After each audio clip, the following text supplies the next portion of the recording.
Hello, in this video I'm going to discuss on the topic quantum numbers. Quantum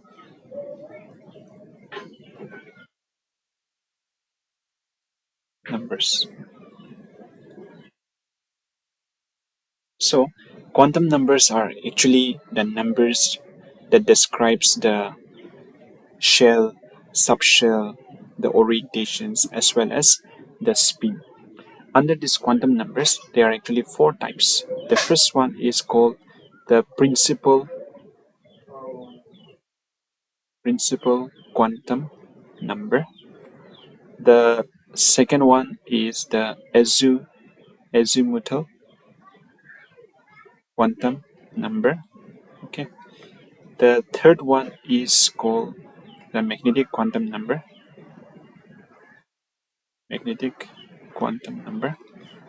and the fourth one is spin quantum number. Now, let's discuss one by one. First is the principal quantum number. Principal quantum number is denoted by small letter n, and it describes about the shell. Here, when it says about the shell, it refers to the first shell, second shell, third shell. Now, this small n, it can have the following values. It can be n equals to 1, 2, 3, and so on. And n equals to 1 means first shell. If it is 2, it refers to second shell. If it is 3, it is referred to third shell.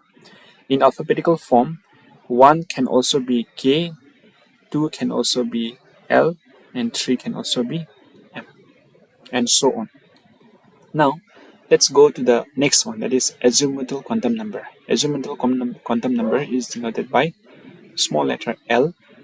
It describes about the subshell. Here, the azimuthal values can be of the following, that is L can be 0, 1, 2, and so on up to n minus 1. N minus 1. So let's try with an example. Let me take the eraser here.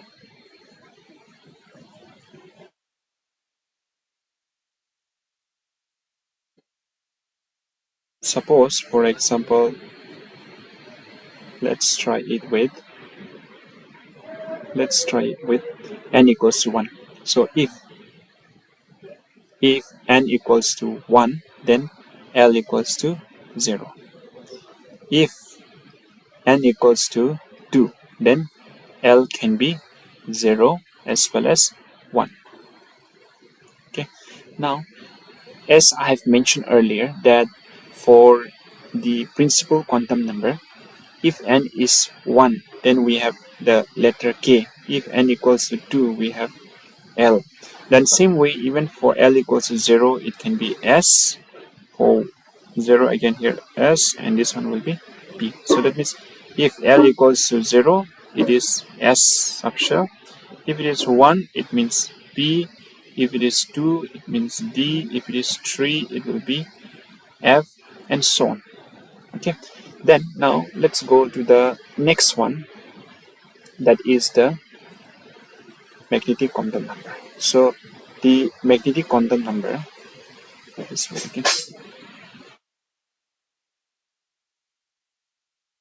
the magnetic quantum number is denoted by M, or they also denote it by M and then L.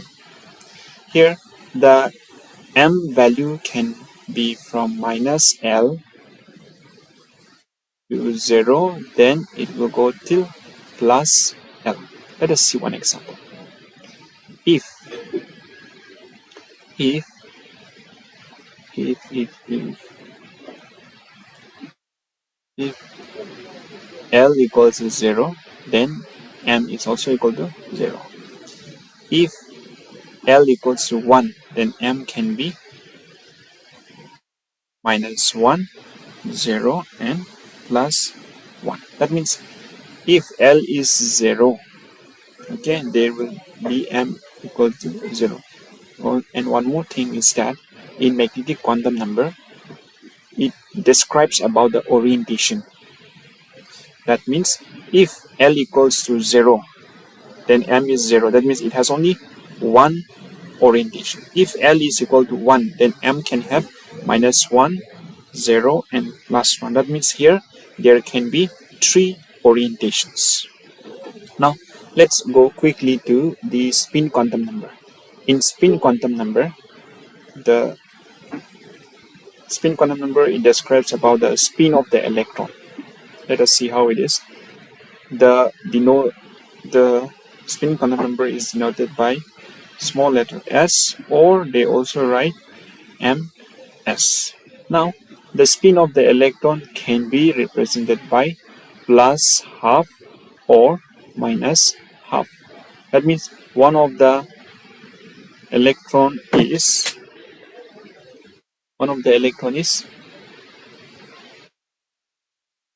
going clockwise. I mean the spin of the electron is clockwise, one of them, and the other one is anti-clockwise. So let us just quickly see the summary of this one. If we combine all these 4 quantum numbers, then what we get, let us see. Okay. Let's see here. If n equals to 1, L will be equal to 0. Then M will be also 0, and S will be, one is plus half and the other one is minus half. And if n equals to 2, L value can be 0, L value can be 1. For L equals to 0, we know M is 0. For L equals to 1, M can be plus minus 1 as well as 0. Okay, then S can be plus minus half, and here also S can be plus minus half. That means for this orientation, plus minus half. For plus 1, there is plus minus half. For minus 1, there is plus minus half, and as well as for this 0, there is also plus minus half. So this is all about the quantum numbers in brief.